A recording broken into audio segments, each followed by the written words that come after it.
My name is Dr. Monica Keel. I am the coordinator for the AWARE program, which stands for Alcohol Wellness Alternatives Research and Education.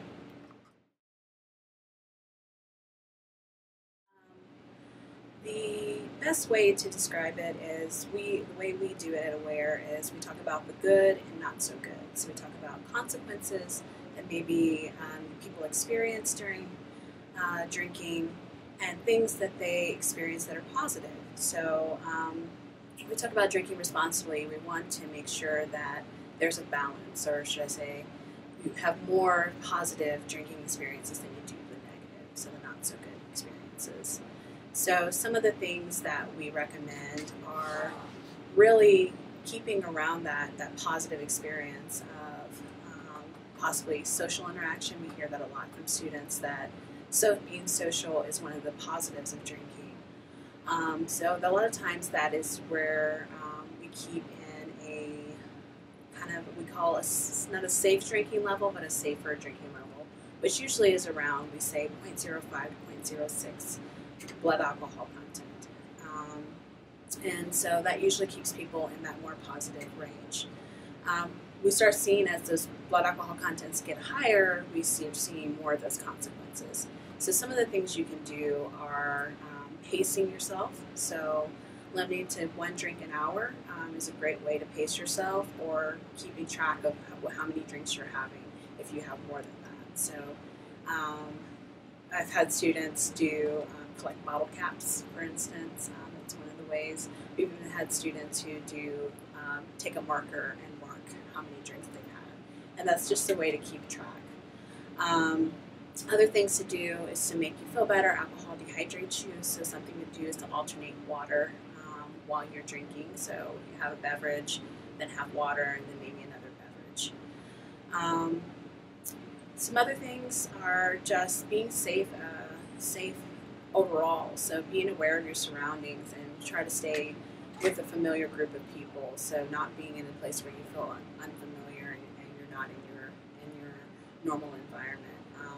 Maybe have a buddy system while you're out.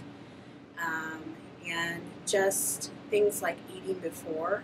We also hear that helps a lot better, makes you feel a lot better while you're drinking, instead of drinking on an empty stomach. It actually helps slow the absorption of alcohol. It doesn't affect your BAC, but it does help you slow the absorption, so you're not getting as drunk as fast. So,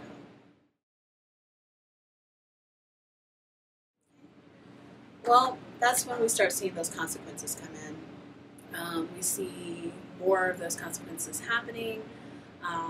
Things like where we have people, if you have a friend who may be starting to choose drinking over other obligations, whether it be hanging out with friends, maybe it could be school, if their academic performance, especially in college students, is affected by drinking. That is a big indicator that they may have an issue. So they're putting drinking before other things in their life.